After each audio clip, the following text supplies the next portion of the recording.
Gentle lady from Minnesota, Congresswoman Craig, to wish her a very happy birthday to begin with. And What a way to spend a birthday. This is fantastic. there you go. Thank you, Mr. Secretary, for making my birthday. And for 5 minutes of questioning. Thank you so much, Mr. Chairman, and thank you for being here, Secretary Vilsack. It's a great honor to be here with you on my birthday. So, from your own visit to Minnesota 2 weeks ago to Deputy Secretary Torres Small's visit in 2021, I know that you and your team at USDA have been great partners in working to support family farmers and rural economies in Minnesota and across the country. So thank you for that partnership. I know you've put some miles on yourself over the last 3 years, and we appreciate your dedication to family farmers. I've got a few questions. I won't let you get off as easy as my colleague there, so I'm going to get right to it. First of all, we have a unique opportunity in front of us to get sustainable aviation fuel off the ground and in places like my district and in rural America into this emerging market that we fought for in the Inflation Reduction Act. I know you're enthusiastic, and I want to thank you so much for your support of renewable fuels over the years and for your championship of SAF. It does not go unnoticed by my family farmers and by myself. However, it's frustrating to hear that there's still some uncertainty about the updated GREET model. I know the President has a goal of hitting 35 billion gallons of SAF by 2050, which is laudable, yet we're still waiting on a determination from the Interagency Working Group on GREET modeling. So let me just push you here. How have the discussions been in that Interagency Working Group to update the model? And can we expect those updates to be announced on March 1st as originally directed in the December guidance from Treasury? And if not, when should we expect them? Conversations have been positive in terms of expanded access to feedstocks to produce SAF. And I'm confident that there is a genuine desire on the part of all the agencies and the White House to meet that March 1st deadline.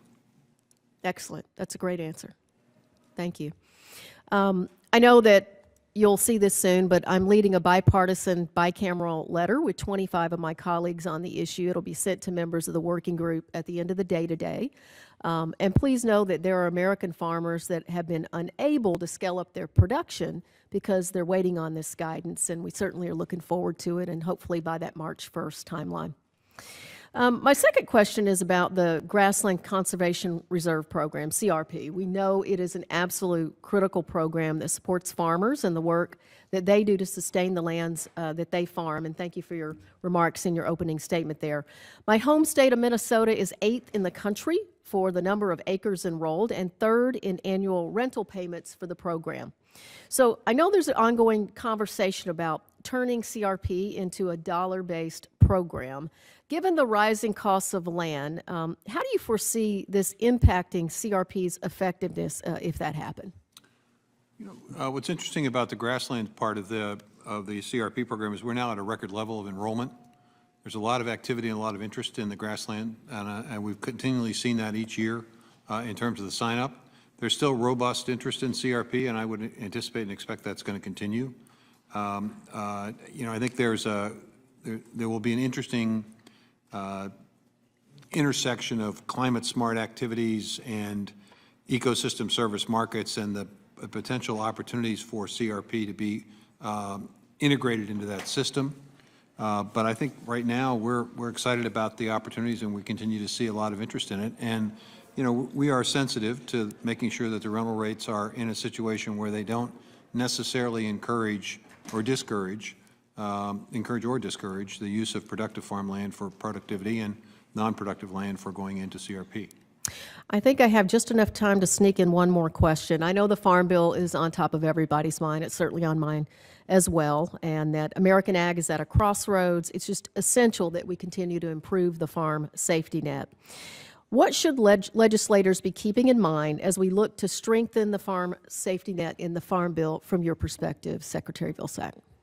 Well, I think the challenge is to find the resources to strengthen the safety net without necessarily jeopardizing the capacity of nutrition assistance to do what it needs to do, and without taking resources away from conservation, which benefits a broad array of producers. I think that's the challenge, and I think there's a creative way to do that. that doesn't necessarily limit SNAP and doesn't necessarily take money from the IRA. I think that's the key.